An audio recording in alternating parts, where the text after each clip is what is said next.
goes. Thank you so much all for coming. We've got an awesome panel this evening. I'm Seth Berger, for those of you that I don't know. I'm the president of our Southwestern Vermont chapter.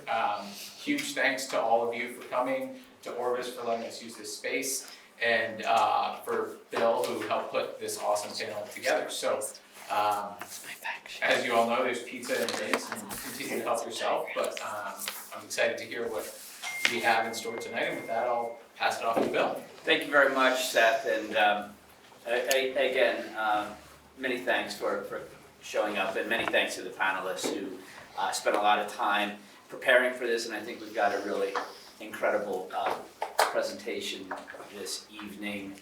And hey, what a righteous way to spend an Earth Day evening, so thank you once again.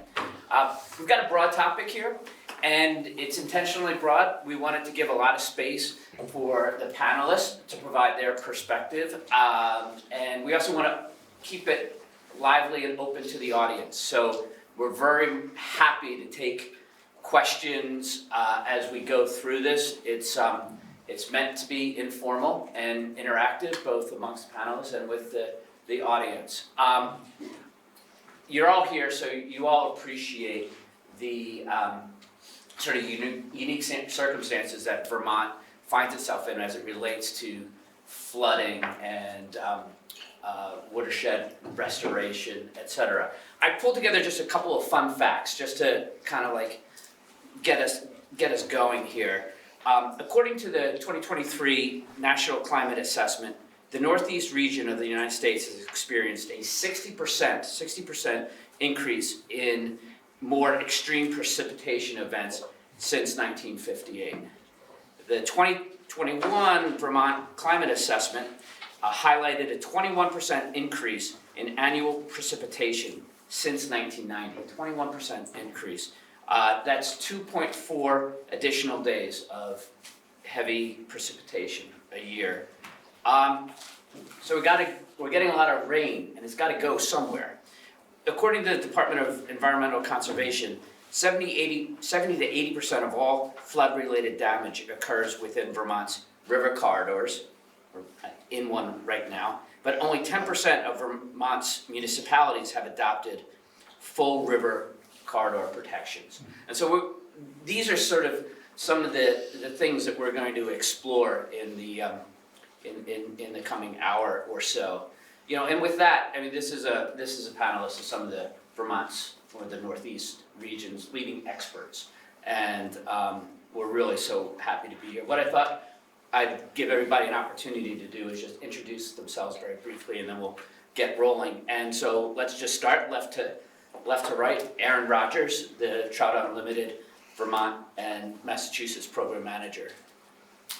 Aaron, do you want to just kind of touch on a couple of things that you're up to, and Sure. We'll take it from there? Yeah. So I am based out of Brattleboro, but kind of do project work across Vermont, across Massachusetts more and more, help out a lot of our neighboring states as well, working on all sorts of habitat connectivity projects, so culverts and dams, as well as in-stream habitat restoration through strategic wood addition, engineered log jams, all sorts of fun stuff.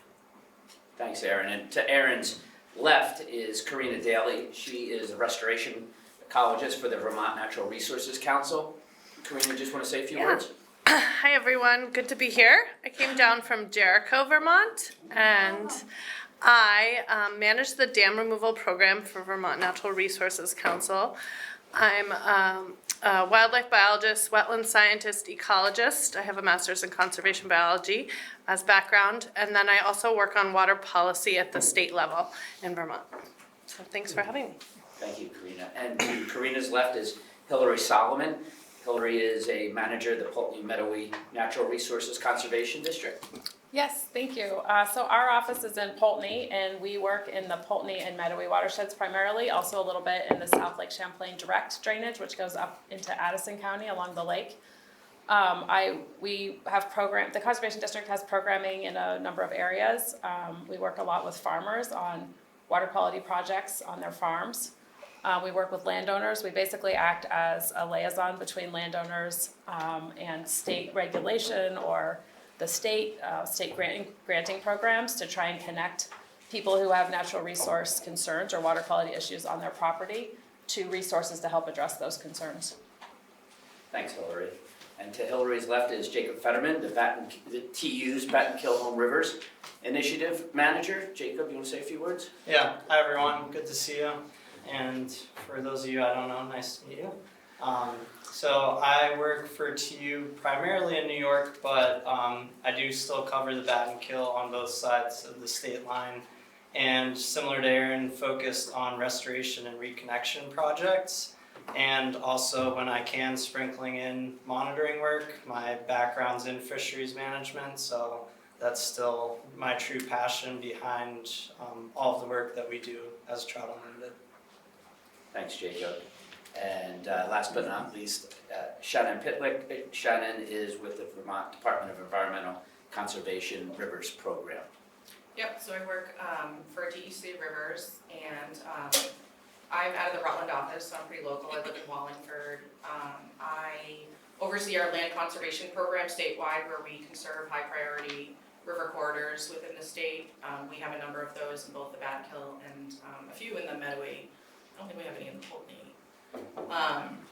And then I also oversee the development and regulation of the river corridor where there's jurisdiction for the southern part of the state, and provide technical assistance to our geomorphic assessment program and river corridor planning and some restoration work. So I have the southern third of the state right now, pretty much. Thank you, Shannon. And so to kick off, what we thought we would do is just give a little bit of science, a little, just to keep it light. Geomorphology, hydrology, a little ecology. And so, Shannon, can I ask you to kick off, and I'll just throw up a first slide that you've done? Yeah, and we don't have to go through all this. No. I just tried to summarize something I thought would be interesting to present in one slide, which is that we did a geomorphic assessment. We funded a geomorphic assessment that was completed by John Fields quite a while ago, but the data is still very relevant. And some of his most significant findings were that the Bat and Kill has been really historically managed, and that's having a really negative impact on the current function of the channel. So you can see on the top left, or in the top right, the past picture where historically a lot of Vermont rivers were dredged and armored and bermed to try to keep rivers static in one place, and to make room in the valleys for things like development and agriculture. And so you can see that's the Bat and Kill, where it says now, that's the Bat and Kill. And you can see that's just very unnaturally straight. You would never expect a river to look that. So if you go down to future state, our hope that's the Rivers Program and many of our partners is to restore what we call the equilibrium condition, which is where rivers meander and they flood in their floodplains and they're connected to their floodplains. And what that helps do is it helps store sediment in the floodplains and sediment in the channel. It provides the nutrients to our soils to make them good agricultural producers, and it also provides for more natural habitat attainment, because you would have pools on the outside of the meander bends, and you would have sorting of sediment, so you would have a riffle and then a pool, and so you would have a diversity of substrate and depths within our channels, which is something that we're really lacking on these straightened channels in Vermont. And I'm sure many of you have seen in the Bat and Kill where, it's just very straight and it's what we call a plain bed. It doesn't have deep pools and riffles, it's just very monotonous, and that's not natural. So that's a created state based on the historic channel management practices. So then the other thing that's a big takeaway from the Bat and Kill assessment that was done many years ago is that all of the tributaries that come into the Bat and Kill are largely alluvial fans, which is basically where an area in the watershed where the river comes out of the steep mountains and deposits a lot of sediment in the low valleys, and they create these cone shapes. And so if you think of Bournebrook, Liebrook, Bournebrook, a lot of them have these alluvial fan systems at the mouth of the Bat and Kill, and when we developed them, we straightened the river and developed villages on them. So they're not functioning the way that they should as sediment sinks in the watershed. They're just funneling the water and the sediment downstream to the main stem, and causing a lot of like instability in the banks and all kinds of problems. So this is something that we've identified, and we've been working to, where we can, remove berms on those tributaries and try to restore that sediment storage up in the watershed so that, you know, we can help dissipate the energy and the sediment. So anyway, that's just two interesting facts that I thought I'd share with you, and I'm happy to talk more about that assessment and the findings if you're interested, but there's lots of other interesting topics, so I'll pass it on. Thank you very much, Shannon. Aaron, do you want to kind of provide a perspective on some of the science that you've been sort of implementing in some of your projects? Yeah, I guess if you want to go to Yeah, I can.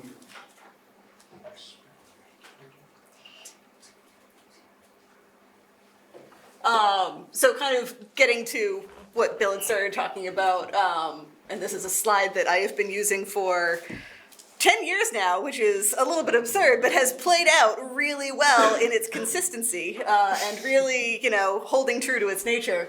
You know, seeing those increases in peak flows, seeing the increases of variation in frequency, of timing. So a lot of what we look at when we're doing restoration work is not just those really big high flows, which are absolutely of concern, but also those low flow periods in between.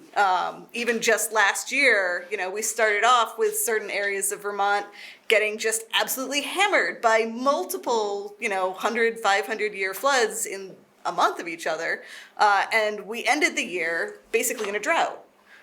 So it's not just that we are nowadays looking to restore normal conditions, because we don't really have a lot of those anymore.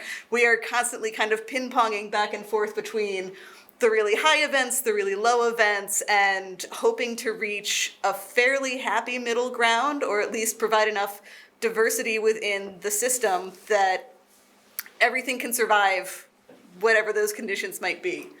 And again, kind of more of those climatological effects, warming winters. This year was actually surprisingly good for as winters go. And you know, really, what does that mean long term for the streams and for the riparian forests that, you know, we really rely on? If you want to skip. Sure. Thank you for that. Jacob, maybe you can give a perspective of the fish, right? A lot of us are interested in the fish, but when we think about floodplain management, watershed restoration, how do we think about that, if you like, through the eyes of a fish? Yeah, so I went back actually and looked at work that's been done by the state of Vermont to study the impacts of flooding on fish.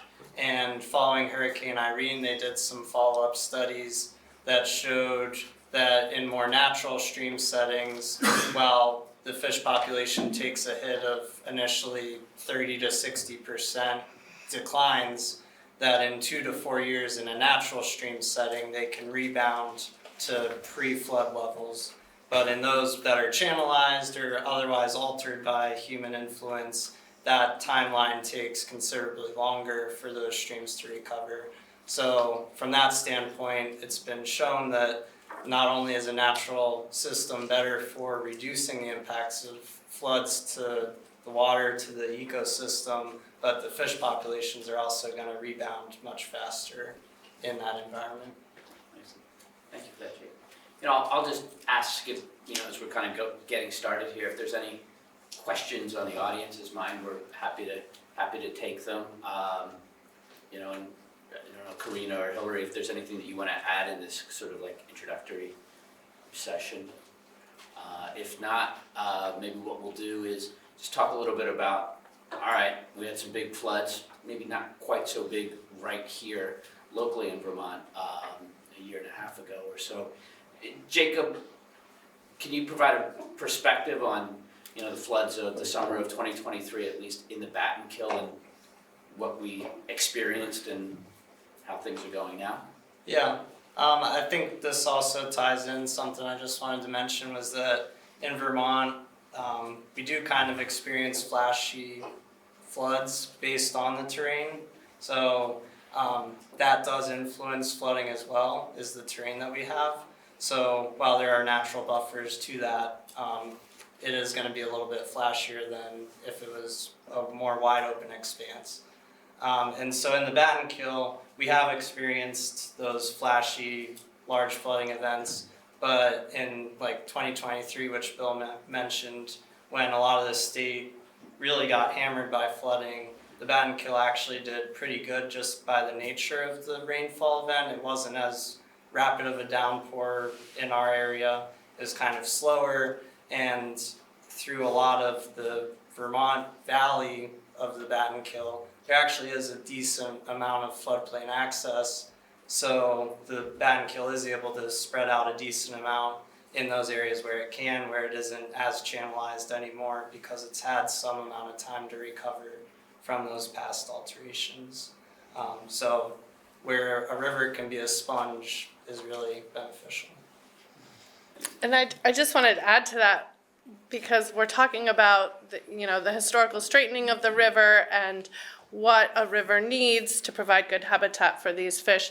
And if we're thinking about that, I think it's really important to understand, like, big scale, like, fundamental concept of watershed ecology is understanding that rivers exist not just in one dimension, but in 4 dimensions. So rivers they're dynamic, they move, and they need space to do so. So during these high flood events, they need access to their floodplain so that they can go out and spread out and act as a sponge. They need to move downstream so that nutrients and sediment can be transported. So there's the lateral connectivity of moving out onto the floodplain. That's one dimension. The longitudinal connectivity, so not having dams or barriers in the way of the river, obviously, because that impacts transport of a river. Rivers need to flow freely, and fish need to move up and down that system, as well as organisms that they feed on. So that's that longitudinal connectivity. Vertical connectivity is connection with groundwater. So where we have wetlands and seeps, that cold water, when you're walking up a stream and you're waders and you feel that cold water suddenly, that's a groundwater seep coming into the stream that's feeding that stream. So we need that vertical connectivity. And then we need temporal connectivity. So we need to understand that rivers move over time. They're not always going to be in the same space. And we need to accept that and give them room to do so.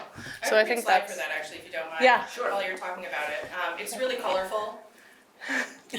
Thanks, Shannon. I just thought we should start with that. Can we that's see great. the numbers? Is it number 7? It has I think it's the Lewis Creek moving all over the place, probably. It just shows the lateral movement of the channel over time. What do you think? 7. No, it's No. the next one maybe. Okay, yeah, so this one, Yep. this is the Lewis Creek in Starksboro, and it's just a great diagram to show that a stable river is not a static river. Rivers naturally move, and erosion is not bad. We want our rivers to erode because that's where we get the scour holes, that provide the diversity of depth and sediment regimes. So, left in a natural state. This is upstream of a natural gorge, so there is some backwatering here, which provides for, a very dramatic meander planform. But yeah, it's a good way to show over time a natural river in good condition will move. So which is the current river? Oh, it's pretty close to the ball fields now. 2006 is probably the latest one on there. Is that Blue. one The black, that- or the Yeah. black is Yeah, it's the background Yeah. picture. But It's probably a little different, but 20 years ago. what happens is that they become what we call tortuous meanders, where it's so much energy for the river to go around the meander, and then it cuts off at the neck, and then it does the whole thing again in the other direction. So over time I love it. it wiggles. Yes. I'll just throw a question out here. I've been reading a lot about historically how beavers have impacted rivers naturally, and there's a theory, or at least a thought, that a lot of rivers rivers really shouldn't be single channel streams, Yeah. but rather multiple channel streams. Beavers had a lot of impact on that, and removing beavers from the equation has had a huge impact on that. Yeah, a lot of our streams would be braided in a natural state, and I think humans just generally like things neat and orderly and in place, and yeah, our river system should be a lot more messy than they are. And there's some examples, actually, so there's some really good examples on the Batkill of rivers in their natural state. Like, there's a section on the Boring Branch right below Route 7, where it's one of the greatest examples of an active alluvial fan that I've seen in Vermont, and it's really interesting, like out behind like Schoolhouse Drive. If you walk in there, it's just, the river is probably like hundreds of feet wide, and it's braided, and it plugs with sediment, and it takes off left and right, and there's trees everywhere, and, I mean, this was like 15 years ago, so hopefully I'm remembering it correctly, but it was striking at the time that I saw it. Hopefully it's still that way, but yeah, I mean, that's what a natural system would look like in a lot of places, and that's not, what a lot of our rivers look like. So, as a society, it would be great if we could get a little bit more comfortable with like messy. Yeah, I feel like in addition to removing beavers from the landscape, we also take the trees and branches and gravel and those materials out of the stream, which allows the water to speed up, and especially if the stream's been straightened, it exacerbates that problem, and so you start to get erosion in the banks and the stream bed, and the stream gets actually deeper in its channel, which makes it harder to access the floodplain, so the whole, everything sort of gets exacerbated because we don't have those natural materials in streams anymore, Yeah. which we have some I was gonna say, I've got a pictures about slide. that. If you wanna scroll down. Sure.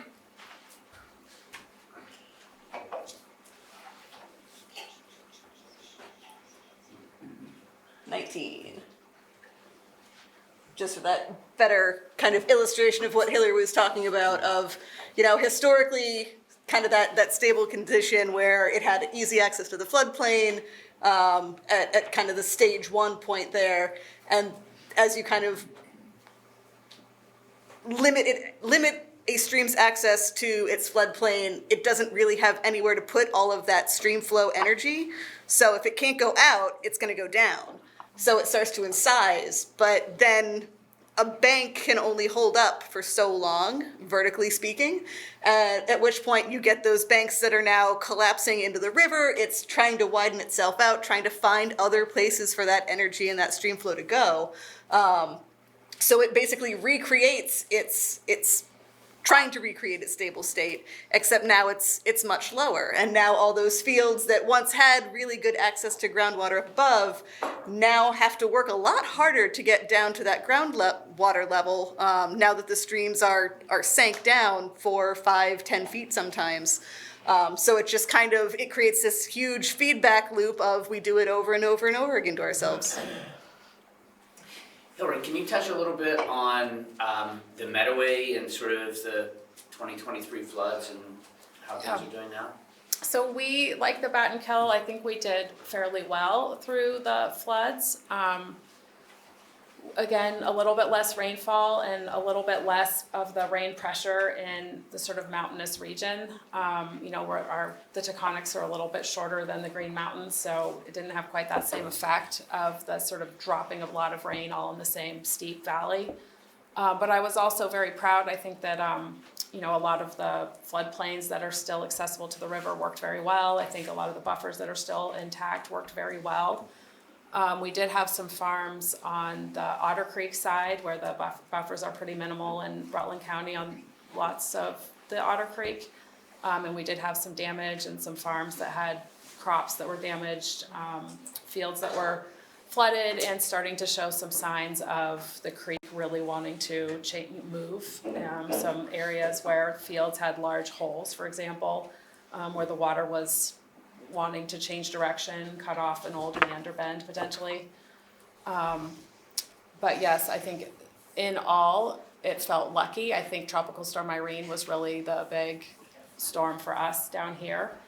And I have some pictures about that we can talk about later if we want. Sure. But and we've had some storms in between too that were really damaging, especially for some of our back gravel roads where we lost large sections of gravel road where water was coming down ditches, got trapped in the road, and eroded huge sections of roads that all that sediment ended up in our streams, which has lasting effect as that sediment has to sort of find a new place to, it has to sort of resettle out, and it fills in a lot of pools and features that we have in our rivers.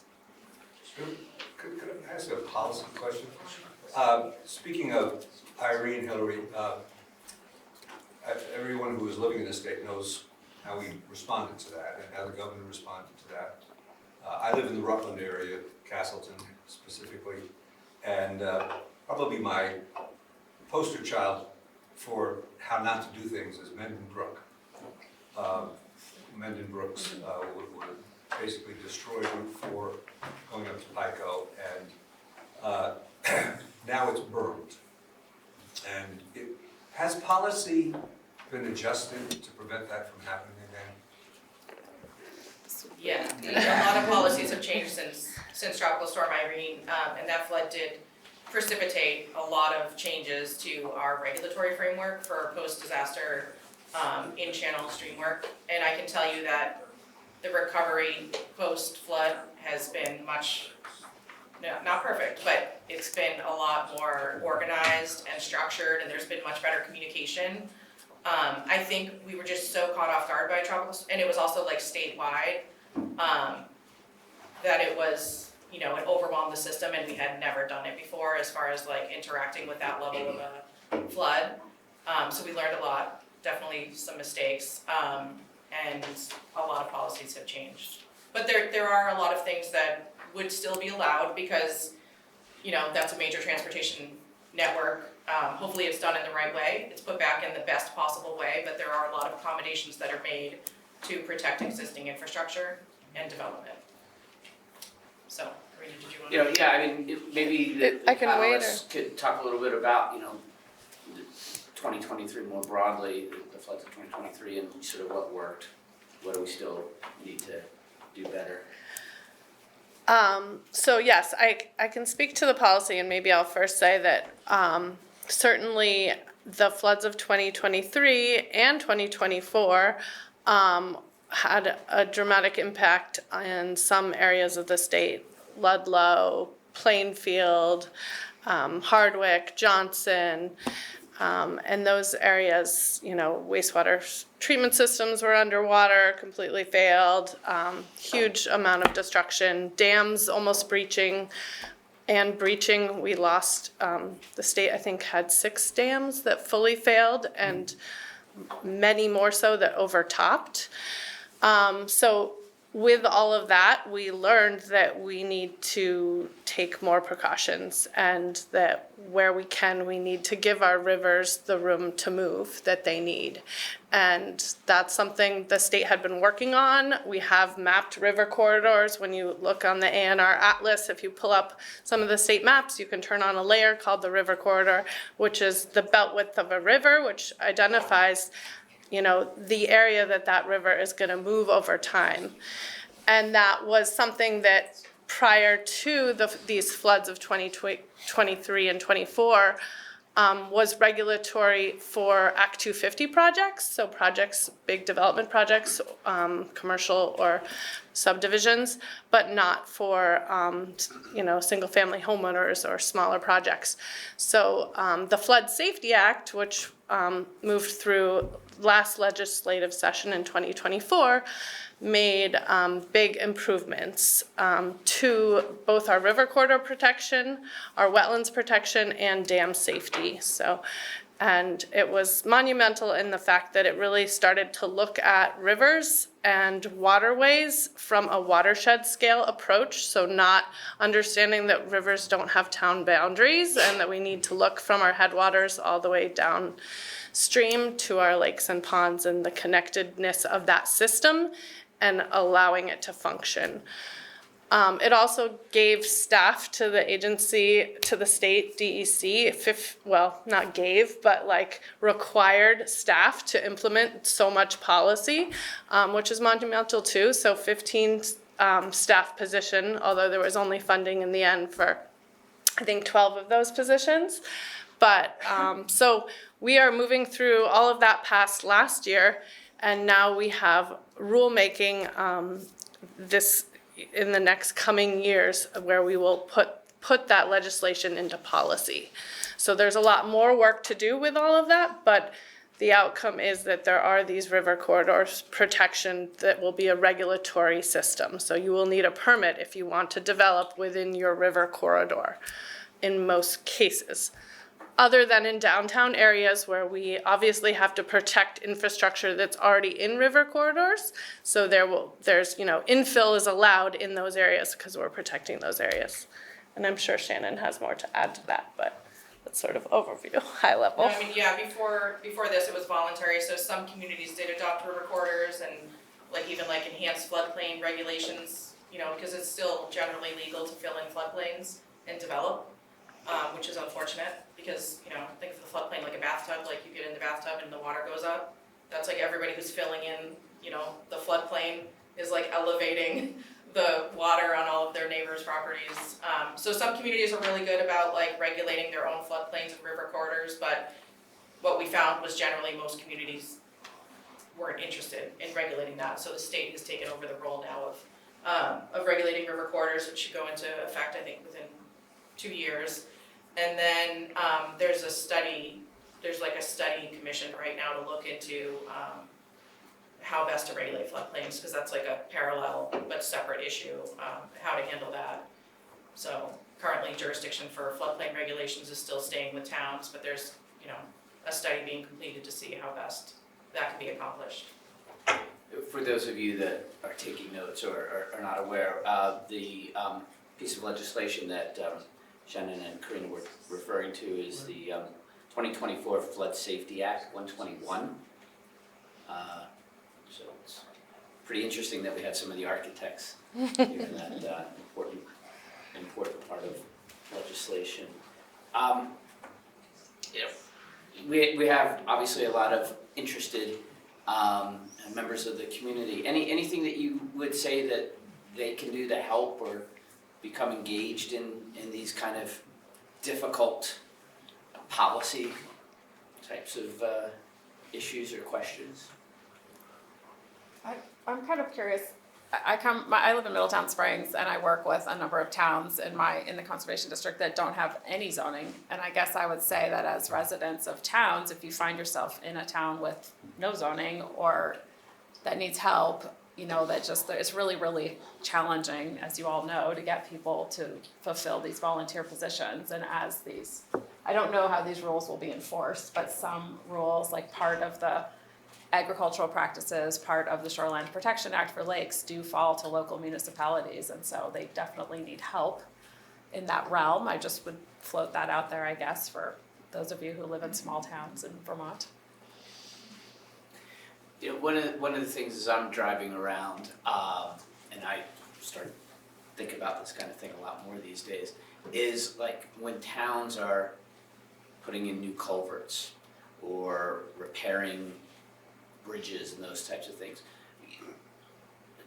I live in Andover, and I think we've got a reasonably enlightened sort of town governance process, but I have no idea the sort of how much tech sort of optionality they have in terms of deciding how to solve the problem, what kind of expertise that they take in, or they're just no, let's just, be expeditious.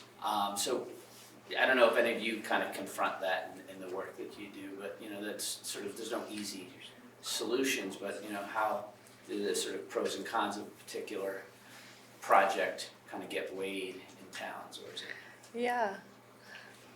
I can speak a little to that because I think, so much of our infrastructure, was impacted in these flood events as well. So we have to right-size our infrastructure, upgrade our culverts, our roads that are acting like dams. We have to remove those dams that are derelict and unwanted. But we also have to think about those nature-based solutions of giving, our natural systems the functions they need to do their job as naturally occurring systems. And that, is prevention much more than the Band-Aids of the infrastructure that will continue forever. So they really need to be concurrently thought about and protected. And so I think that's really important. And I also think that there's not enough watershed organizations in the state. Yes. We have, there is no Otter Creek Watershed Organization, there's no Lamoille. And it So- shows, by the way. Yeah, it does It show. really does. It's my watershed. Yeah, we have big rivers that have no representation, and that's lacking because those rivers that have watershed organizations to support them have the resources to do a lot more. And so we need more watershed organizations. The other thing you I was on the select board in our town for a number of years, and I don't remember the details, but as I recall, there are a set of highway standards that municipalities can sign on to. And if they do, it commits them to certain dimensions for culverts and things like Oh, that. so you're thinking What about is that? ERAF, the emergency Yes. relief assistance. So there's a number of different things, and I don't know how in the weeds we wanna get, but after Irene again, we adopted technical standards for all structure replacements, and so now anything that's being replaced has to be bigger. It needs to be 1.2 times the size of the channel, so if the channel's 20 feet wide, it needs to be, 24 feet, the structure, the culvert, and they need to pass the Q25, which is the 25-year flood. So structures do need to be replaced bigger. The problem is that, as Karina said, like every structure needs to be replaced, so it's a slow process of upgrading, the bridges and culverts. But some of them we have a whole database and we query it once in a while to just figure out like where the structures are, and there's a good percentage of structures that are only like 30% what they should be. So those structures are causing a lot of discontinuity in water, sediment, and habitat. So they're a big problem. But then there's the ERAF, which is That's towns what I can adopt it, and you have to meet certain standards in your zoning, and then you get a higher percentage of reimbursement for your post-flood recovery. The state covers a greater portion of your FEMA cost share. So, we have for a long time, the Rivers Program has been trying to incentivize communities to take ownership of the management of their rivers through ERAF, through, technical assistance for, for enhanced zoning, for, giving greater, points for hazard mitigation projects, but honestly, it hasn't worked out as well as we hoped, and that's why now we have the Flood Safety Act, where it's just gonna be kind of a more coordinated regulatory review, rather than piecemealing it, because, we just weren't finding that enough communities were participating.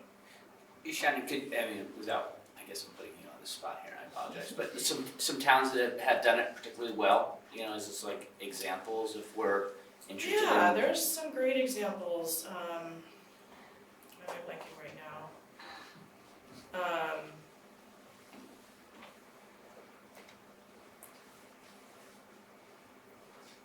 I know they're out there. They're just not coming to my mind right now. There's so many. They'll come, so many. I would, a lot of, the issue is that towns are really concerned about their tax base, so preventing development is sometimes really hard. It's a really hard decision to make when you're on a limited budget you have to work with, so I understand towns have a hard time balancing the competing priorities. But yeah, what does somebody else move on about? Yeah. And I write it down. And I would add on to that, town roads, state roads are only part of the equation. A lot of the times we have private citizens who have driveways that cross over rivers, and whether they have a culvert, whether they have a bridge, that's entirely on them. And so one of the things that we also kind of do organizationally is working with some of those private landowners to find those funding mechanisms so that sure, they bought this property and it had a culvert under the road, and now that road has washed out 3 times in the last 2 years, and they've had to shoulder all of that themselves. So how can they get that bridge? How can they get that bigger structure and do something better about it than just buying another 12 cubic foot load of gravel and putting the road back together? So that's definitely another part of that community outreach is if you know somebody who lives by a stream or a river and has an undersized crossing, helping them to connect with an organization that can help them do better, so that they don't have to do it themselves. Lori, I think you had some interesting sort of public-private partnership stories, and maybe we could. Yeah, do you want to? Yeah. Okay. So I was going to actually talk a little, just briefly, about a project that Aaron and I worked on for many years, but it was in the headwaters of the Medowee River. And so we were looking at removing seven barriers. It was a mix of culverts and dams, undersized culverts that had created large jumps for fish to get through. We're creating a lot of erosion on the downstream side. Dams that were unused, including some that had been constructed for recreational purposes only, so they hadn't really ever served a purpose in terms of like being part of the town's history. Oh yeah, There you go. so just a couple quick pictures. This is an example of one of the culverts, and it was replaced with a much larger bridge. These actually this is Yeah. your slide. Yeah, so I had a similar one. And then, I don't know if we want to flip through a couple Sure, of these. yeah, There were yeah. some, So I had here's some of down them. a little further. Yeah. But the point is that these were all, except for two of the structures, the rest were all on private land. And one of the culvert we just showed was actually the entrance to it was a private road that accessed 5 different lots with homes and families living there. So we worked with, I think it was 18 different properties and their associated families and their extended families who all had really loved this or that aspect of the dam or the pool that was created downstream of the culvert where they swam their dogs and all those. Or there was a wedding pieces. held at Not one of the this one, properties. though. I don't want this one. Okay. The one is the dam. There's a couple in series about the dam. There's all of mine from the public-private slide. Yeah. For like 35 maybe. Yeah. As you're doing this, could you occasionally mention what it costs? Oh, who said that? Where's that? Okay, yeah. So if we could just move through these really fast. Sure. So these are all the groups of people. So we have the funders who are helping to support the cost because these are big projects. A couple of them were $200,000. A couple of them were $60,000 to $80,000. And I think we actually had some of the lower priced projects from what I hear about how expensive these types of projects can be. I was gonna say, but our top one came out around, Was it 3 something? I thought it was, Tower Road was 4 something. Oh, okay. But that was the town-owned structure. That was the town one with the fancy contractor. Yes. Anyhow, and then we have a lot of permitters involved, so we have to go through multiple iterations of permitting. And a lot of times the permitters have engineers on staff and those engineers will ask for updates to the plans. And so then the engineers we've hired have to do those updates. And so it's a big, long, iterative process that takes place over years. And the landowners are sort of along for the ride. Like they've said, yes, that's great. Let's take this out. I've convinced my extended family this is a good idea. And then we show them 4 different iterations of the plans that all have different things involved and it looks kind of different. And anyhow, so lots and lots and lots of people, including volunteers and the local chapter of Trout Unlimited actually helped. They were out on one of the first field days and walked this entire stretch of the Medowee River and helped identify several more barriers that we hadn't even been aware of as we initiated this project. So it was a very sort of community-wide project. We can keep going. Yeah, so there were some water quality issues where fish were getting, the Medowee River flows from south to north. It's in the sun in the middle part of the day. There are a lot of areas where the buffers are missing, and so the water was getting warm. But the fish couldn't make it to this beautiful area in Dorset where we have beautiful calcium-rich waters and it's much cooler. Go ahead. Yeah, we can just flip through these. That's Sure. part of the Medowee, north of Pollitt, no buffer. That's our little area we're aiming for. And then, this is the other same structure we just looked at. So imagine a fish trying to get up into that culvert to make it through to the other side. And the finished product. And then we have some of the dam pictures. So these were this is down closer to the Barrows House part of the Medowee River. There was a set of 2 dams that were put in for recreation. And it was pretty interesting. We had to do a cultural review or sort of an archaeological review. And so there were lots and lots of pictures and measurements taken. And somebody from Dorset did a study of the potential uses of these dams and sort of how it integrated into the landscape. So these hadn't been particularly, used for, these were the recreation dams, but there had been a lot of really interesting things that had happened at that location over time before these dams were built.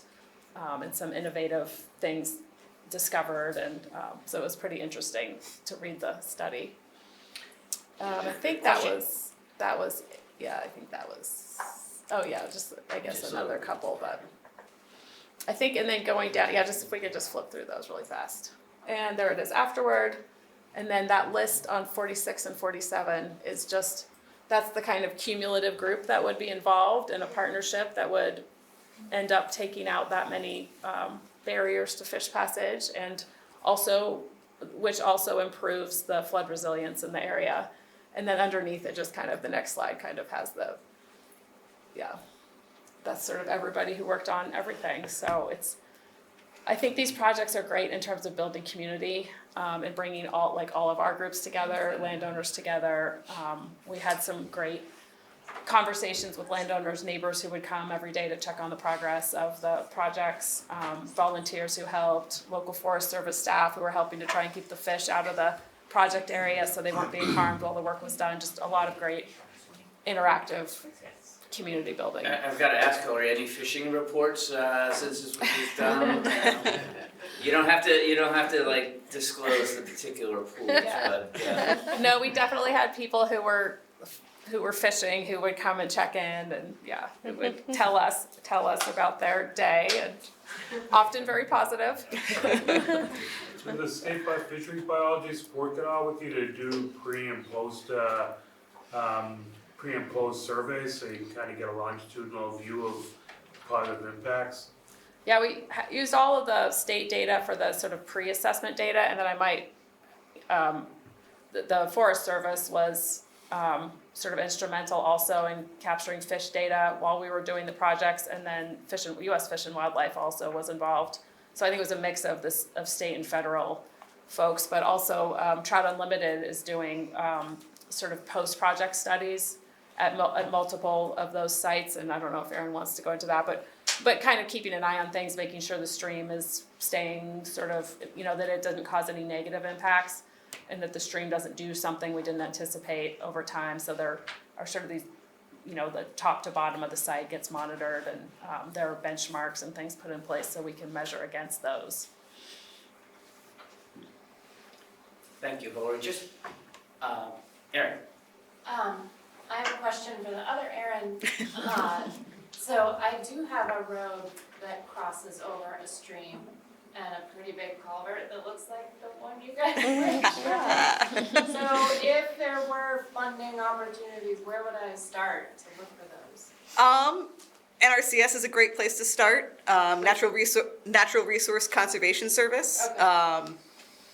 Just go to Aaron. Or we can, start from scratch, and that's totally fine. So one of TU's benefits, services, is that we do have at least some in-house engineering, so that even if we are, doing the initial survey or the 30% design or the 60% design before we hire a consulting engineer to kind of do the final review and stamp to make sure everything is going to be, good and safe and as it should be. That can save a lot of money off of like the whole project cost. But yeah, there are numerous, and especially where, if your neighbor has a similar situation and we can start tying multiple projects together, the timeline increases for sure, but also kind of that interest from funders to address not just a patchwork problem, but here's our larger problem, here's how we're going to collectively work together to solve this, and that can really get some good funding going. Yeah, I would say too, if you're in the Lake Champlain watershed, so if you were in, No, I'm in the alluvial fan. got it.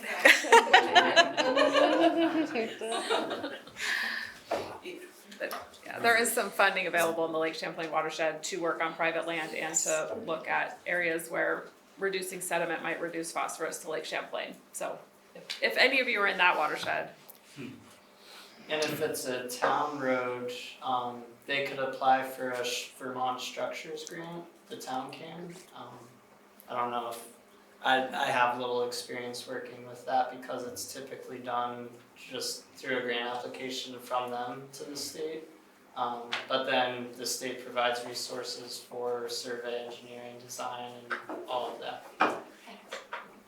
Funding's obviously a huge topic. Shannon, can you just kind of give a Vermont sort of perspective, state funding, what is available? I mean, we've talked about, a fair bit of resources that are sort of necessarily devoted to our river system, but Yeah.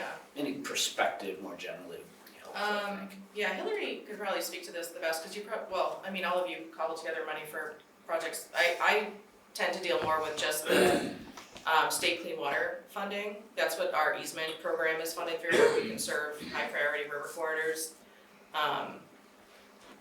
But yeah, I mean, there's lots of different funding. There's a lot of federal funding through NRCS and, yeah, I mean, do you guys want to speak to the different funding pots that you bring together to? Okay. I could go down the line. Yeah. Sure. We can have private dollars too, which is Yeah. special. Yeah, in the Battenkill, we've been really fortunate. We've had a mix of funding sources from the chapters to private donors. Some federal grants and state grants have been really strong support for our work in the Vermont side of the Battenkill, especially in the past couple of years. The Clean Water Implementation Project or program that Shannon just referenced. Currently, there's at least 3 kind of groups that disseminate those grants. Watersheds United Vermont, the Mount Ascutney Regional Commission, and the third one's the Natural Resources Conservationists. Yeah. So I only apply through Watersheds United Vermont, so that's why I said that first, and actually know that one. But they do clean water projects, enhancement, design and implementation block grants. So for everything from the initial 30% designs through implementation, they're a good source of funding for projects, as well as they do project development grants, very similar program to the design and implementation, but it's really getting those projects ready for design. So that landowner outreach that needs to go into the projects, and kind of even initial feasibility studies could be done to get your highest priority project or projects ready for that next step of funding.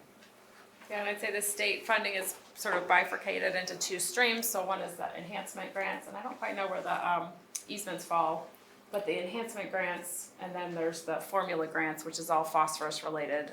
So mitigating phosphorus that's going to Lake Champlain, because Lake Champlain has too much phosphorus, which causes the harmful algae blooms, which is not great for tourism, which is not great for Vermont's economy, in addition to the ecosystem and the fish. And but sorry, I asked you that question and then just kept talking about it. I think it's enhancement, but I'm not 100% sure. I mean, it could fall in either, because I think it meets the objectives of both. Yeah. So maybe it's a mix, I'm not sure. I'm just, Yeah, so we have these local, they're called clean water service providers now, that work in sub-watersheds in the Lake Champlain watershed. So the Poultney and Meadowy is part of one of these QUISPs, and we have funds to provide for projects that mitigate it. It has to do with an efficiency of phosphorus mitigation. So if you can keep the cost per kilogram of phosphorus down under a certain threshold, the project pretty much automatically then qualifies for funding. So that's exciting. The exciting part about that is that we can work on private lands in certain ways that we haven't been able to in the past. So they're developing some ways that we can work on forest roads, like improving forest roads so not right after a logging job, but just forest roads that over time are contributing soil and sort of polluted water into streams, and potentially with culverts and driveways. It's all in development right now. But these are things that are being considered that we hadn't been able to fund in the past, or work on those projects in the past with landowners. Jacob, do you want to give a little bit of an update just on the Home Rivers Initiative? I mean, because it is so close to home here, and just kind of what's going on. Before I jump back on, did you have other funding sources that we wanted to mention? No, I think the big picture with funding is that we are fortunate in the state that there are funds for, river connectivity projects, fish passage projects, clean water projects, and flood resilience projects. And it is literally cobbling it together. It takes time and leveraging funds. So if you have some state funds, you need federal funds, and U.S. Fish and Wildlife or FEMA, Vermont Emergency Management. So it is this cobbling together puzzle piece of funding. It's pretty fun once you get into it, but that's the reality of the funding. Yeah, I guess we haven't really talked about the hazard mitigation funding too, from like FEMA. There's that's another pot of money that has been used for a lot of projects, like bigger projects, dam removals, buyouts, things like that. I'm sure it's too soon to tell, but how are you all as practitioners and state representatives thinking about the federal funding environment right now? Any early signs, or is it something that's kind of moving along in the way it has sort of historically? I mean, it has definitely changed dramatically within those first couple of weeks of the new administration. At least 2.5 million of my funds throughout the states were frozen. So I know some of Jacob's were as well. Pretty much everybody at the table had at least some funds frozen. Some of those are still frozen. Some of those have been okayed, and we have been given permission to proceed with projects, and that we will be reimbursed for those expenses. But yeah, it's definitely going to look a lot different than what it used to for the last 5-10 years or so. And luckily we have good partners with foundations, with other federal kind of pass-through, and it might mean that some projects take longer to put that funding package together, or it just might take more steps where we get the funds for the initial design, we get the funds for the final design, and then it might be a little bit longer of a gap before we get all of the construction funds, or we start being really creative about how we approach construction. This is the first year that myself and a partnering organization, Connecticut River Conservancy, over on the other side of the state, are going to be taking out a small dam, on our own, by renting equipment and using our field team and local volunteers and seeing what we can do for the absolute least amount of money possible. And that's not necessarily a model that will work everywhere, but if it is a model that can work some places, then that means that we can reserve those bigger pools of funding for the areas that'll really need it over time. And I said we were fortunate in Vermont because we have opportunities for funding, but I will say there's way more projects than there is funding. There's never enough funding, particularly private funding, because that is like the most flexible and the best match for these state and federal dollars. So we have to prioritize projects and think about them as far as, how much river miles they'll open up for fish species, or how much floodplain we're restoring, how much we're lowering the flood elevation, how much phosphorus we're reducing into Lake Champlain. So there's never enough funds. We're always working for more, and we do have to prioritize. And I do think we've been in for the past 5 years with BIL funds and ARPA funds, we had a unique opportunity, and I'm not sure that that's gonna come back right away. So I'm a little bit nervous, or a lot nervous, for how that looks. Karina, any projects that are sort of super close to getting going, but for sort of finalizing some of the funding that you'd highlight as this could really be a game changer if we can get it done in this general region? So I don't have projects because there's so many other good people working in this area, so I can't speak to this area. But I have a project right now in Ripton, on the Middlebury campus, Breadloaf Rickert Nordic Center. I'm removing a dam up there. We hope that we're gonna have all our funds squared away, but we're waiting to secure our bid, so we will find out. And I have a project in West Rutland that's hopefully moving forward this summer. And again, it's always a puzzle because we have the engineer's estimate of cost, but then once the contractors come in with their bids, that's when we find out the true cost of the project. So we'll have to wait and see. But yes, there's projects that we could move forward this year if we had more funding. Thank you. Yep. You know, I think that, sure, Joe. It's easier for me to get my head around our flows and floodplains and river restoration. What do we do about water temperature? We need to do water temperature better than we do. What can I say about that? Right now, I wouldn't say there is enough, none of our funding mechanism, like aquatic organism passage, is a funding mechanism, but that doesn't necessarily prioritize the headwater stream that's only the dam up at the top of the headwater that's only gonna open half a mile of like the unique spawning ground versus the downstream piece that's gonna open up 22 river miles. And that's unfortunate because that's the area that's holding, that the temperature change is gonna most dramatically impact. I want to follow up on what Joe asked. Is there somebody within the state that's an expert on, for instance, something like putting in rain gardens? I think of like Manchester, it's concrete jungle here. And we talk about more rain, runs off the concrete, goes in the river, you get temperatures that spike. So is there somebody that does that, and that does that within the state that can come to a city like, a town like Manchester and maybe work with somebody like Jacob and say, okay, these are areas where we can get that runoff going to the right place, get it back to the ground, raise your water table a little bit, cool the water down before it even gets in the river, as well as cleanse any sort of pollution that also runs off. Is there anybody that does that within the state? So the watershed organizations and conservation districts and the town, the municipality, conservation commissions are all good people to do that type of work. Not that every town, I don't think Manchester, for instance, even has a conservation commission. They don't right have now. a But there's a conservation. conservation district for There's Bennington a County. conser- Yeah, yes, correct, I yes. know, but I didn't know if there was somebody. They might be a good resource. Yeah, I And was even gonna the ask- I was gonna ask for that, the but, Battenkill Watershed a- Alliance, would they not do I was that? gonna say too that, Is the landfill?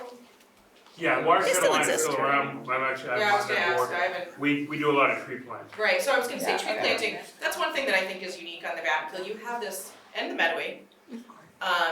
You have these beautiful undeveloped valleys, and that's a real opportunity, not every watershed has that, but there's not a lot of buffers on, there's so many areas of the Battenkill where there's no buffer, and I feel like, I'm not sure why that is, but if we could get people to plant buffers, like that will help the temperature, because right now they're just exposed, a lot of the water's just exposed to the sunlight. Yeah, That no, does we're make a working a lot on difference. that, but I was Yeah. just thinking of you get all these rains that run off into, the Battenkill's kind of weird in that the Right. headwaters have a lot of concrete.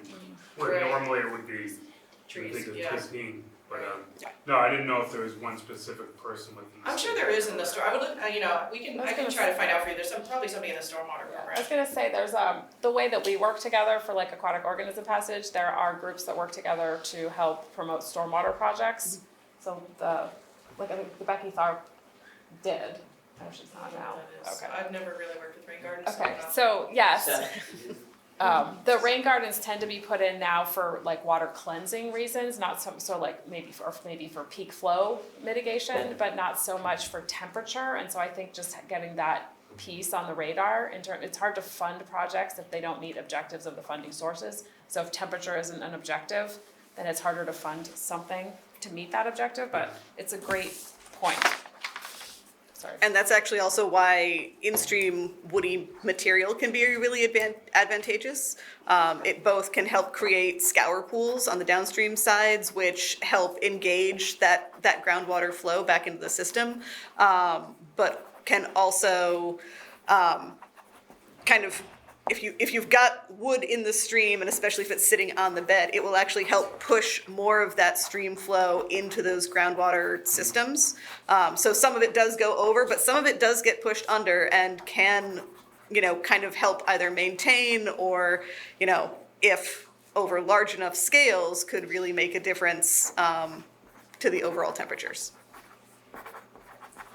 So, yeah, I have a question about the buffers versus letting streams meander, and how do we as an organization or private citizens, if we say, are looking at projects to do in our area as an organization or as private citizens, if we live on a piece of land that has a river that's clearly been strained and it wants to move, but it also needs a repair and buffer. If we plant the trees, maybe it can't move as much. How do you balance that need for trees, but also to give the river its space to move? Yeah, I mean, trees do provide some structure to the bank, but if you're planting a tree now, it's not gonna provide the root structure to prevent the river from moving, probably for 10 or 15 years. But what we always recommend is planting lower investment stock closer to the river, because it's likely to erode. You don't want to invest $10,000 in a buffer planting, on the outside of an active eroding bend, and planting larger tree stock, maybe 20, 25 feet back, so that, as the river migrates, doing willow stakes and dogwoods closer to the bank, and larger tree stock further back. But I mean, when a tree falls in, it, hopefully if it stays in the river, it helps stabilize the bed, and so I'm not so opposed to losing trees over time.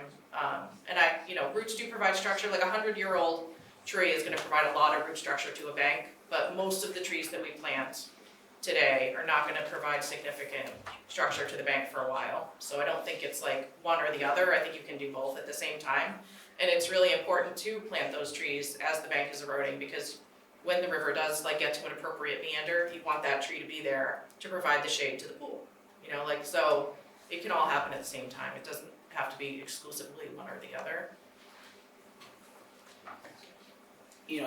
Looking at the time, and this has really been a terrific discussion, I thought maybe what we could do just to wrap up is if we could just kind of go down the list and share with the audience something that you think is particularly interesting that you're working on, or that that you think that they could do to engage more with this important topic. Try to wrap it up that way. Projects, I think projects are always interesting. If you have some other projects to mention. Sure. If you want to scroll Sure. up a little. I'm hoping that I included a slide on it. Go to 28. So we've started to engage more with agricultural landowners who might not have had a buffer, or if they did have a buffer, it's failed, and it's now eating into their hayfield or their crop fields. And this is common throughout the state, throughout watersheds, throughout New England. So, it's hard to tell from this scale, but this bank is probably about 8 feet from the top of the field to the kind of the bottom of the stream channel there. And, it's an outside curve. It's got a great sort of pool, except that it keeps filling in every time the bank sloughs off. So using large wood and root wads to kind of both create structure as well as in-stream habitat that'll help kind of give that pool a chance to really engage a little bit better, provide all sorts of good habitat for the fish going through there. But also it gives us a chance to slope that failing bank back so that it's not just a horizontal or not just a vertical, but it's more of a nice gentle slope up. And that allows us to plant things in that will have that time to actually take root. Before, this was losing about 10 horizontal feet of that bank every spring. So it's kind of a way to, or the way I've been presenting it to farmers a lot lately is, at this point, no one is controlling how much land that river is taking. And this helps give at least a little bit of control. It's not going to be a permanent solution. It is, going to give you some time, though, and give the land a little bit of structure to help the farmer do his thing for longer, and encourage them to think about those, corridor protections, those longer-term riparian buffers that are going to keep the rest of the farm active after he is gone. Thanks, Aaron. is a beautiful spot, not too far from where I lived. And, you know, I think I've always looked at it as like an awesome place to fish. The water gets warm Oh, yeah. in the summertime, and Which is crazy because it has great cold water resources Yeah. upstream and it has great cold water resources downstream. It's just this one patch that really needs a little attention. yeah, for sure, for sure. Karina, any last comments from you? So yeah, I am working, I don't have any dam removal projects down here because there's other good organizations doing them. I strictly do dam removals, and I manage those projects where there is not a watershed organization to manage it. So I'm currently working, I have the one in Ripton I explained, I have one in West Rutland, and then I have one in Northfield, Vermont on the Dog River, also a big brook trout stream if you fish the Dog River. And this, it's called Cross Brothers Dam. It's right in the downtown Northfield by the Dollar General. But removing this dam will lower the flood elevation for 10 homes in the area, which is dramatic. And this project is only costing about less than $1 million, which, like, buying out, multiple homes have been bought out in this area of Northfield in the past due to persistent flooding. Usually one buyout costs about $500,000, between $400,000 and $500,000. So removing one dam can lower the flood elevation for that many houses and improve brook trout habitat. So that's pretty exciting and hoping to move that forward this summer. Thanks, Karina. Hillary? Could we look at one of my 4 picture slides? There was one about the Tropical Storm Irene. Yeah, it's probably 33 and 34, I think. Yeah. Okay. So one of the things, so I'm working with the clean water service provider and we're working on funding projects, and the state has just developed a methodology so we can fund strategic wood addition to streams. And I just wanted to point out that, so this is the year after Tropical Storm Irene, and this is Flower Brook, which flows from Danby into Pollitt, and then into the Meadowy River. And there were debris jams that were 20 feet tall that blocked the whole sort of valley where the stream was going. And I think the landowners there were very concerned that how could the stream possibly return to what they pictured as sort of a normal flow after this had happened. And if we move just to the next slide. So we re-walked this stream. This is this last summer. And you can see there's still, like, there's an end of one of those debris jams. There's actually a culvert still in there. But very few pieces of wood that I look at those and think that's probably from Tropical Storm Irene still there. I mean, they're buried, they're holding gravel back, they're moving through the system, they did what they were supposed to do, they're integrated now into this river channel. And I think the thing that I noticed that was probably maybe the worst outcome for this stream from Tropical Storm Irene is that second picture. It's all in the background, that's all the Japanese knotweed. So that moved down the stream and really colonized. But just, we're now sort of strategically adding not just Trout Unlimited, but other groups are working now to strategically add wood back into streams. And as we get bigger and bigger storms and our streams start to eat deeper into their channels, that those wood additions can help stabilize those stream beds, raise them up even, so that we can help those streams access their floodplains again. So just looking forward, there's going to be some trainings about that, hopefully this summer and over the next year, 18 months.